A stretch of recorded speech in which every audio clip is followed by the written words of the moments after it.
The dean traditionally offers a charge to the graduating class, and this morning I want to talk just briefly about a very timely topic for all of us.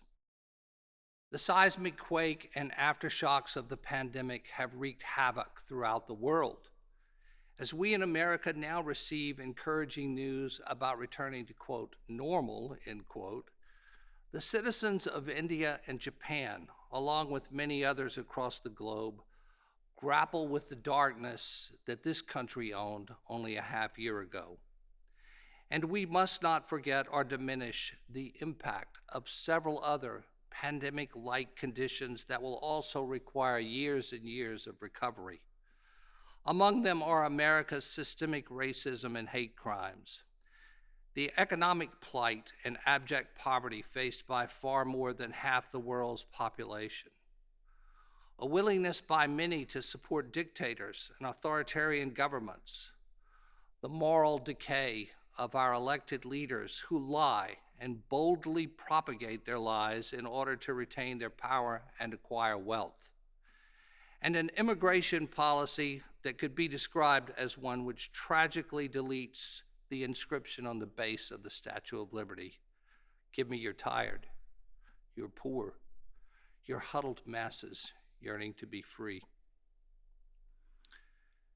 These conditions and others complicate the choices before us about recovery, and indeed what recovery actually means in terms of how we live our lives, how we find purpose and meaning. The granite foundation for living life fully is readily seen in the expression of the eminent Austrian neurologist, psychiatrist, and philosopher, Viktor E. Frankl. He says, and I quote, "Everything can be taken from us but one thing, the last of human freedoms, to choose one's attitude in any given set of circumstances, to choose one's own way," end quote. Attitude is critical, and it determines the choices we make and largely how we are able to live with those choices. Consider the absolute freedom in choosing your attitude. You alone make this choice and bear the responsibility for it. Wait a minute, you say. I don't want to hear your platitudes. What about the career I prepared for most of my life? What about the sacrifices my family made for lessons and an expensive instrument? What about the changes that will happen and those that will not happen to the post-COVID music profession? What about not having a chance for a professional life in music because of bias toward my ethnicity? How can there be any hope of recovery when I have been robbed of expectations, dreams, and experiences that were my promise from Yale, from YSM, and from ISM? How dare you suggest that attitude counts when the crushing disappointments of these past 3 semesters blinded me with grief and loneliness so that not even the music I love could comfort me? You ask me honest, valid questions that reveal the depth of your anguished pain. So, I would say first that I too am angry that we were being assaulted by so many highly charged emotional and societal issues simultaneously, and that all of our lives have been radically disrupted and changed. By all, I mean students, faculty, staff, alumni, your families, everyone. And I remind myself and each of you that these recoveries and reckonings are ongoing. We all grieve for what has happened. But more importantly, we grieve for what has not happened since March 6, 2020.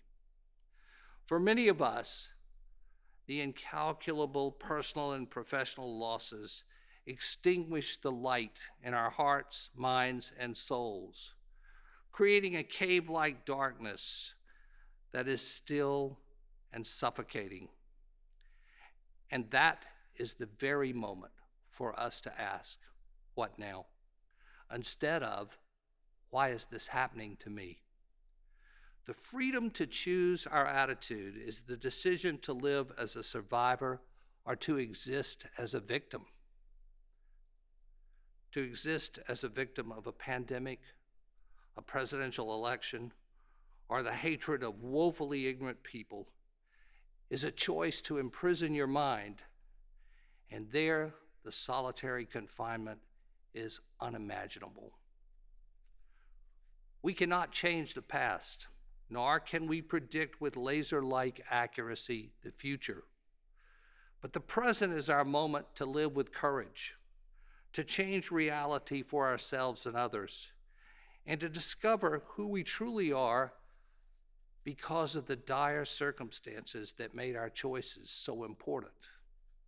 There are many examples of our students, faculty, and staff who asked of themselves, what now?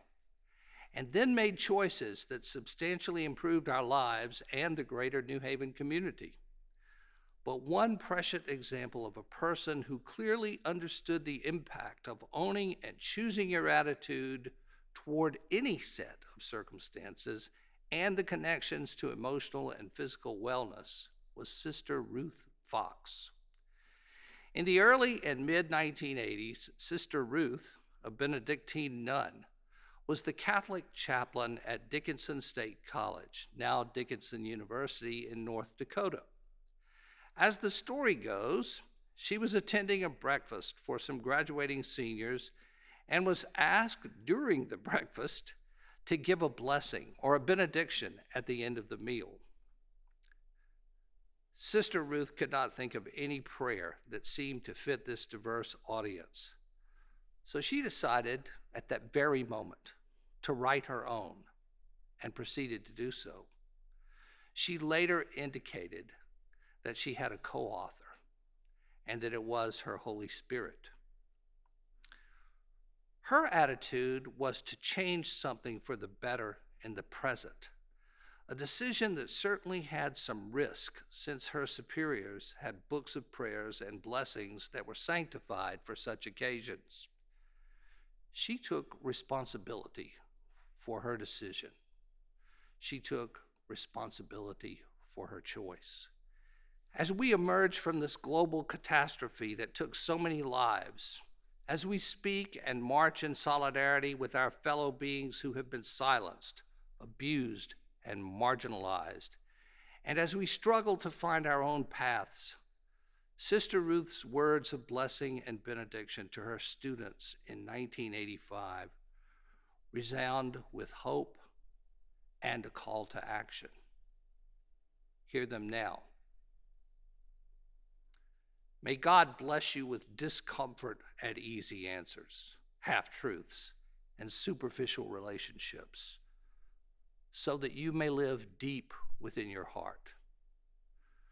May God bless you with anger at injustice, oppression, and exploitation of people, so that you may work for justice, freedom, and peace.